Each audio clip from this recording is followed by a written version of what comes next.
వచ్చేటటువంటి పౌర్ణమి ముందు శుక్రవారం వరలక్ష్మీ వ్రతం.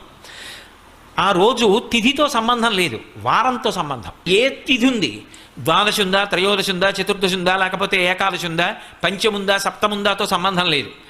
చివరికి వచ్చేస్తుంటుంది శుక్లపక్షం. పౌర్ణమి ముందు శుక్రవారం ఏమొస్తుందో ఆ శుక్రవారం నాడు వరలక్ష్మీ వ్రతం చేస్తారు. వరలక్ష్మీ వ్రతం చెయ్యడానికి అసలు ఈ వ్రతం ఉన్నది అని మొట్టమొదట లక్ష్మీదేవి ఎవరికి చెప్పింది? చారుమతికి చెప్పింది.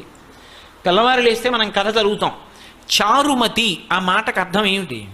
నిజానికి అద్భుతమైనటువంటి పేరు, ఆడపిల్లలకి పెట్టడానికి పరమయోగ్యమైనటువంటి పేరు చారుమతి.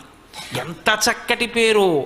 చారు అంటే సత్, మంచి అని, చాలా చక్కటి ఆలోచన కలిగినది, విశాల బుద్ధి కలిగినది. మతి బుద్ధి, మంచి బుద్ధి కలిగిన పిల్ల, దానికి అర్థం చారుమతి.